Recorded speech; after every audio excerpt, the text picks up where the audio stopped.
అందరికీ నమస్కారం. ఆంధ్రప్రదేశ్ ప్రజలు ఘనమైన విజయాన్ని అందించిన రోజు నుంచి కూడా గౌరవ ముఖ్యమంత్రి చంద్రబాబు నాయుడు గారు, లోకేష్ గారు, పవన్ కళ్యాణ్ గారు చెప్పేది ఒకటే విషయం. మనకి ప్రజలు చరిత్రలో ఎన్నడూ లేని విధంగా విజయాన్ని అందించారు. దీన్ని ఒక బాధ్యతగా తీసుకుని ఈ రాష్ట్ర అభివృద్ధి కోసం, రాష్ట్ర ప్రజల భవిష్యత్తు కోసం అందరం కష్టపడదాం. అంతేగాని రాజకీయ కక్షలకు కానీ, పొలిటికల్ విక్టిమైజేషన్ కానీ చేసే ఆలోచనతో పని చేయవద్దు. అందరం అనేక సందర్భాల్లో గత ప్రభుత్వం ద్వారా ఇబ్బంది పడ్డ వాళ్ళమే చట్ట వ్యతిరేకంగా. అయినా కూడా దాన్ని దృష్టిలో పెట్టుకోకుండా మన లక్ష్యం ఈ రాష్ట్రం అభివృద్ధి, ప్రజల భవిష్యత్తు, ప్రజల సంక్షేమం అని పదే పదే చెప్తూ వస్తూ ఉన్నారు. కానీ ప్రతిపక్షం ప్రతి విషయాన్ని కూడా రాజకీయం చేసి రాజకీయ లబ్ధి పొందాలని ప్రయత్నం చేయటం, సిగ్గు చేయటం చెప్పేసి నేను మనవి చేస్తా ఉన్నాను. విషయం లేని విషయాలు కూడా, ఎటువంటి సబ్స్టెన్స్ లేని విషయాలను కూడా రాజకీయ ప్రచారం కల్పించి ప్రభుత్వం మీద బురదలటానికి ప్రయత్నం చేయటం చాలా శోచనీయం అని చెప్పేసి మనవి చేస్తా ఉన్నాను. దాంట్లో భాగంగానే నిన్న మాజీ మంత్రి గారు జోగి రమేష్ గారి కుమారుడిని అగ్రిగోల్డ్ భూ వ్యవహారంలో అరెస్ట్ చేయటం జరిగింది. ఆ విషయంలో సబ్జెక్ట్ మీద స్పందించుకోకుండా, జరిగిన తప్పొప్పుల మీద స్పందించుకోకుండా, ఇదేదో రాజకీయ కక్షతో చేస్తున్నారు, ఆ రోజు చంద్రబాబు నాయుడు గారి ఇంటి మీద దాడికి వెళ్ళినందుకు చేస్తున్నారు అని వక్రీకరించడానికి, ప్రజల దృష్టిని మరల్చడానికి ప్రయత్నం చేయటం శోచనీయం అని చెప్పేసి మనం చేస్తా ఉన్నాను. ఒకవేళ పొలిటికల్ విక్టిమైజేషన్ లేతే కక్ష సాధింపు ధోరణి ఉన్నట్లయితే వాళ్ళు బయటకు వచ్చి ఈ విధంగా మాట్లాడే అవకాశం కూడా ఉండేది కాదని చెప్పేసి మనం చేస్తా ఉన్నాను. నేను ఆయన ఒప్పుకున్నట్టు, జోగి రమేష్ గారు ఒప్పుకున్నట్లు చంద్రబాబు నాయుడు గారి ఇంటి మీద చేసిన దాడికి సంబంధించి చట్టం తన పని తాను చేసుకుంటూ పోతుంది. ఎవరైతే ఆ కేసుని పరిశీలిస్తున్నారో లేదా ఇన్వెస్టిగేట్ చేస్తున్నారో అధికారులు చర్యలు తీసుకుంటారు. కానీ నిన్న జరిగిన సంఘటన ఏదైతే ఉందో వారి కుమారుడు అరెస్టు, అది కేవలం అగ్రిగోల్డ్ భూములకి సంబంధించిన విషయంలోనే అరెస్ట్ అయ్యారని చెప్పేసి మనం చేస్తాం. నేను అది కూడా ప్రభుత్వం ఏదో ఉద్దేశపూర్వకంగా అరెస్ట్ చేసింది కాదు. అగ్రిగోల్డ్ సంస్థ తమ భూములు అన్యాక్రాంతం అవుతున్నాయి, తమ భూముల్ని తప్పుడు ధృవీకరణ పత్రాలతో లేకపోతే తప్పుడు డాక్యుమెంట్స్తో ఆక్రమించుకుంటున్నారని చెప్పేసి కేసు ఇచ్చిన సందర్భంలో ఈ అరెస్టులు జరిగినాయని చెప్పేసి మనం చేస్తాను. ఈడీ అటాచ్మెంట్లో ఉన్న భూముల్ని జోగి రమేష్ గారి కుటుంబం, అంటే వారి కుమారుడు కానివ్వండి, వాళ్ళ బాబాయ్ కానివ్వండి, ఇంకా అనేక మంది అధికారుల సహకారంతో ఆ రోజు అధికారంలో ఉన్న మంత్రిగా ఉన్న జోగి రమేష్ గారి కుటుంబ సభ్యులు ఈ భూమిని చట్ట వ్యతిరేకంగా కొని విక్రయించారు కాబట్టి ఈరోజు అరెస్టు జరిగింది. కానీ వేరే ఉద్దేశం కాదని చెప్పేసి నేను చాలా స్పష్టంగా తెలియజేస్తా ఉన్నాను. నేను ఎందుకంటే ఈ అగ్రిగోల్డ్ సమస్య అనేది ఇటీవల వచ్చిన సమస్య కాదు. అది 2014, 2019 మధ్యలోనే ఈ అగ్రిగోల్డ్ సమస్య అందరికీ తెలిసిందే. చాలామంది డిపాజిట్లు కోల్పోయారు. వారి ఆస్తుల్ని మరి అన్యాక్రాంతం కాకుండా ఆస్తుల ద్వారా ఎవరైతే పెట్టుబడి పెట్టారో ఆ కంపెనీలో వారికి న్యాయం చేయాలనే ఆలోచనతో మరి 2000 జీవో నెంబర్ 117 14/8/2018, జీవో నెంబర్ 133 17/10/2019 స్పష్టంగా ఆదేశాలు ఇచ్చారు. విజయవాడ రూరల్లోని అంబాపురం గ్రామంలో అగ్రిగోల్డ్కు ఉన్న భూములు ఈడీ అటాచ్మెంట్లో ఉన్నాయి. దానికి సంబంధించి ఇందాక ఇచ్చిన జీవోలు, ఈడీ అటాచ్మెంట్ ఉన్న భూములను కూడా కొనుగోలు చేయటం ఎంతవరకు సబబో ఒకసారి ఆలోచన చేయాలి. అంతేకాకుండా కొన్న జోగి రమేష్ గారి కుటుంబ సభ్యులే స్వీయ ధృవీకరణతో సెల్ఫ్ అసెస్మెంటు అంటే సెల్ఫ్ కరెక్షన్ ఒక సర్వే నెంబర్ నుంచి 88 సర్వే నెంబర్ నుంచి 87 సర్వే నెంబర్కి ఏ విధంగా మార్చారో కూడా సమాధానం చెప్పాల్సిన అవసరం ఉంటుంది. అంతేకాకుండా దేదీప్య అనే సర్వేయర్ లాగిన్లో నుంచి దేదీప్య గారికి తెలియకోకుండా ఆ సర్వేయర్ గారి ఉన్నతాధికారులు ఎవరైతే ఉన్నారో వారిని వినియోగించి సర్వే చేసినట్టు తప్పుడు రికార్డ్స్ కూడా ఇచ్చారని చెప్పేసి మరి ఎంక్వైరీలో తేలిన విషయాన్ని కూడా మరి వారి దృష్టికి ప్రజల దృష్టికి తీసుకొస్తూ ఉన్నా నేను. అంతేకాకుండా చాలా చెప్పారు. చుట్టుపక్కల 87 సర్వే నెంబర్ చుట్టుపక్కల ఉన్న రైతులను కూడా మేము పిలిచి సర్వే చేసేటప్పుడు వారిని పిలిచి వారితో కూడా వారి స్టేట్మెంట్స్ కూడా తీసుకున్నామని, అసలు వారికి ఎవరికి స్టేట్మెంట్ మన నోటీస్ ఇవ్వలేదని, వారు ఎటువంటి స్టేట్మెంట్లు ఇవ్వలేదని, తర్వాత ఆ సర్వే నెంబర్ పక్కన వారికి భూములు లేవని కూడా వాళ్ళు స్పష్టంగా తెలియజేసినట్టు మా దృష్టికి వచ్చిందని చెప్పేసి మనం చేస్తాను.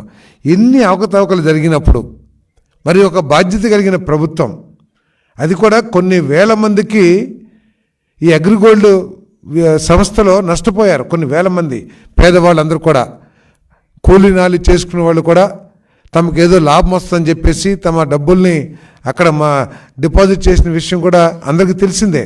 ఆ రోజు జగన్మోహన్ రెడ్డి గారు కూడా నేను అధికారంలోకి రాగానే అందరి సమస్యలు తీర్చేస్తాను, అందరి డబ్బులు తిరిగిస్తానని చెప్పేసి మరి అవి కూడా పూర్తిగా తిరిగిచ్చినట్లు లేదు.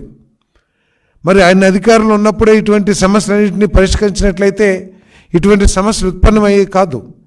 కానీ ఆ సమస్యని పరిష్కరించుకోకుండా ఆనాడు అధికారంలో ఉన్న వ్యక్తులు ఈ అగ్రిగోల్డ్ భూములు కబ్జా చేయటానికి లేకపోతే వాటిని తప్పుడు ధృవీకరణ పత్రాలతో కొనుక్కొని సొంతం చేసుకుంటానికి ప్రయత్నం చేశారు. కాబట్టి ఈరోజు ఈ సమస్య ఉత్పన్నమైందని చెప్పేసి మనం చేస్తున్నాం. మీకు ప్రభుత్వం చేస్తున్న విచారణ మీద కానీ ఈడీ ఏసీబీ వీళ్ళు చేస్తున్న తీరు మీద కానీ మీకు ఏమన్నా అనుమానాలు ఉన్నా కూడా మీకు ఎప్పుడు కూడా కోర్టులు అందుబాటులో ఉంటాయి. మీరు కోర్టుకు వెళ్ళి మీరు ప్రభుత్వం మీద కేసు వేసి మీరు ఫైట్ చేయొచ్చు. కాకుండా దీని ఒక రాజకీయ రంగు పునూతానికి ఏదో బలహీన వర్గాల మీద కేసులాగా ప్రయత్నం చేస్తున్నారు. ఇది ఎక్కడ కూడా బలహీన వర్గాల తగాదాలు కాదు, లేకపోతే బలహీన వర్గాలకి సంబంధించిన విషయం కూడా కాదు.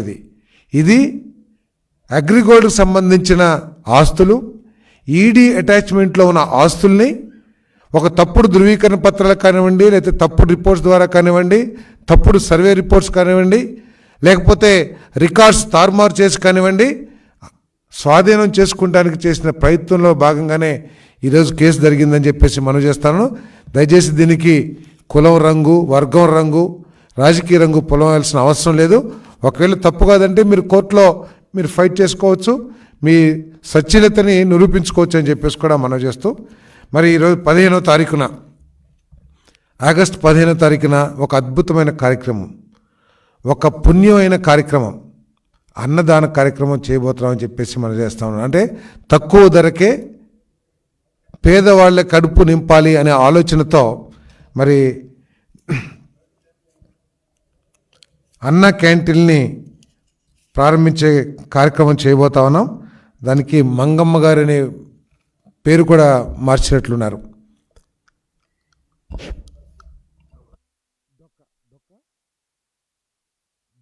సీతమ్మ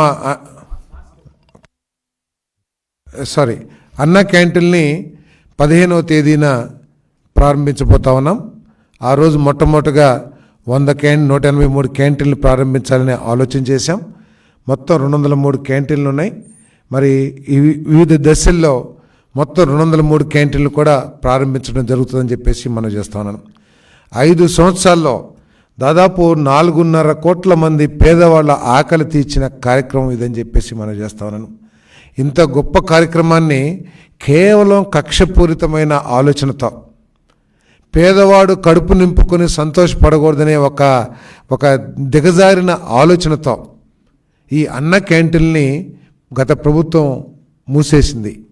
మరి ఆ అన్న క్యాంటీన్ని ఈరోజు మరి తెలుగుదేశం కూటమి ప్రభుత్వం మళ్ళీ 15వ తారీఖున ప్రారంభించడం జరుగుతుందని చెప్పేసి మనం చేస్తా ఉన్నాను.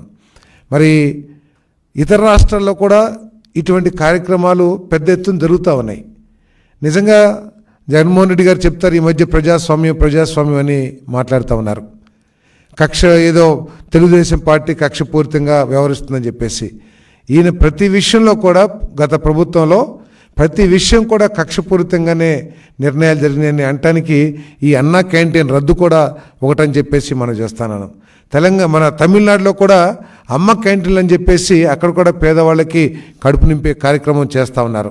మరి తర్వాత అధికారంలోకి వచ్చిన స్టాలిన్ గారు ఎక్కడ కూడా రాజకీయ కక్షతో కానీ లేకపోతే వేరే వాళ్ళ పేర్లు ఉండకూడదు, నా పేర్లే ఉండాలనే ఆలోచనతో ఎక్కడ కూడా ఆ క్యాంటీన్లు రద్దు చేస్తాం కానీ లేదు ఆ క్యాంటీన్ పేరు అమ్మ క్యాంటీన్ అనే పేరుని మారుస్తాను కానీ ప్రయత్నం చేయలేదనే విషయాన్ని గుర్తించాల్సిన అవసరం ఉందని చెప్పేసి మనం చేస్తాను.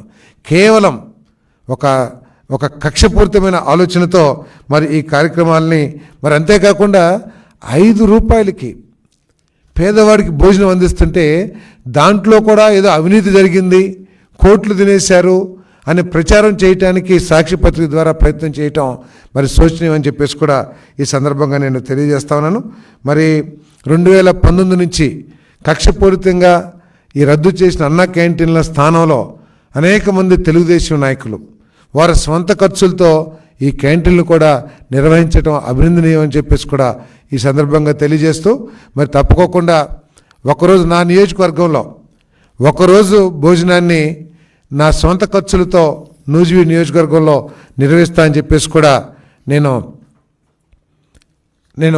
ఈ సందర్భంగా తెలియజేస్తున్నాను. ఎందుకంటే ప్రతి సిటీలో కూడా చుట్టుపక్కల గ్రామాల నుంచి తమ అవసరాల కోసం బస్సుల్లో వచ్చి వారి కార్యక్రమాలు పూర్తి చేసుకుని సాయంత్రం తిరిగి వెళ్తూ ఉంటారు కొన్ని వేల మంది లక్షల మంది రాష్ట్రంలో. వారందరూ కూడా పేదవాళ్ళు హోటల్స్కి వెళ్ళి భోజనం చేయాలంటే కనీసం 100 రూపాయలు లేనిదే కడుపు నిండే పరిస్థితి ఈరోజు సిటీస్లో టౌన్స్లో లేవు. మరి అటువంటి పరిస్థితుల్లో పరిశుభ్రమైన వాతావరణంలో మంచి క్వాలిటీ భోజనం ఒక ఉన్నత స్థాయి సంస్థలు ప్రిపేర్ చేసిన భోజనాన్ని ప్రజలకు అందించడం చాలా గొప్ప కార్యక్రమంగా నేను భావిస్తూ ఉన్నాను. మరి దీన్ని ప్రతి ఒక్కళ్ళు కూడా ఆశీర్వదించాలి. ప్రతి వాళ్ళు కూడా తమ వంతు సహాయ సహకారాన్ని అందించడానికి ప్రయత్నం చేయాలని చెప్పి కూడా నేను ఈ సందర్భంగా మనవి చేస్తూ ఉన్నాను.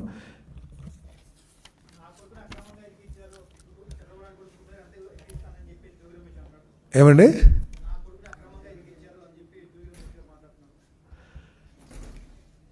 కొడుకు మీద ప్రేమ ఉండటం తప్పని నేను చెప్పను, కానీ అక్రమంగా కాదని మాత్రం చాలా స్పష్టంగా చెప్పగలను. నేను అక్రమంగా కాదని చెప్పేసి మాత్రం చాలా స్పష్టంగా చెప్పగలను. ఇది అగ్రిగోల్డ్ ఇచ్చిన ఫిర్యాదు తర్వాత సిఐడి పోలీస్ అధికారులు దీని మీద ఎంక్వైరీ చేసి దానికి సరైన ఆధారాలు లభించిన తర్వాతే చట్టం తన పని తాను చేసుకుంది తప్పితే ఇది ఎవరినో ఇరికించాలని జోగి రమేష్ గారి కుమారుడి మీద ఈ ప్రభుత్వానికి ఎటువంటి కక్ష ఉండాల్సిన అవసరం లేదు. ముక్కుపచ్చలారని చిన్న కుర్రవాడే, అతని మీద మాకు ఎందుకుంటుంది? కానీ తను ఏదైతే భూమిని అక్రమంగా చట్ట వ్యతిరేకంగా కొనటం జరిగిందో ఆ విషయంలో చట్టం తన పని తాను చేసుకుంటుంది, కానీ ప్రభుత్వం కక్షపూర్తి కాదని చెప్పేసి మనం చేస్తున్నాను. సార్, చట్టం అందరికీ ఒకటే ఉంటుంది. తప్పు చేసినప్పుడు అందరూ కూడా ఆ చట్టానికి లోబడి శిక్షకు గురవ్వాల్సి వస్తుంది, లేకపోతే శిక్ష నుంచి బయటపడాల్సిన అవసరం ఉంటుంది. ఆ చట్టానికి లోబడే తప్పితే ఇతను బీసీ కాబట్టి ఈ చట్టం, ఇతను ఓసీ కాబట్టి ఈ చట్టం. కాకపోతే నేను ముందే చెప్పాను, చంద్రబాబు నాయుడు గారు, లోకేష్ గారు, పవన్ కళ్యాణ్ గారు మొట్టమొదటి రోజు నుంచి కూడా మా అందరికీ తెలుగుదేశం కేడర్కి కానివ్వండి, తెలుగుదేశం నాయకులకు కానీ స్పష్టమైన సూచనలు ఏం చేస్తున్నారంటే, మనకి విక్టిమైజేషన్ వద్దు, పొలిటికల్ విక్టిమైజేషన్ వద్దు. మనందరం కూడా గత ప్రభుత్వ అన్యాయమైన చర్యల మూలంగా, చట్ట వ్యతిరేకమైన చర్యల మూలంగా మనందరం కూడా ఇబ్బంది పడిన వాళ్ళమే. కానీ దాన్ని దృష్టిలో పెట్టుకుని మనం కక్ష సాధించాలనే ఆలోచనతో పనిచేయొద్దు. మనకి అమోఘమైన అద్వితీయమైన చరిత్రలో ఎన్నడూ లేని విజయాన్ని ప్రజలు మనకి ఆశీర్వాదంతో అందించారు. కాబట్టి మనం వారి ఆశల్ని ఆశయాల్ని పూర్తి చేయడానికే మనం ప్రయత్నం చేద్దామని చెప్పేసి మొట్టమొదటి నుంచి కూడా చెప్తున్నారని చెప్పేసి మీకు మనం చేస్తాను.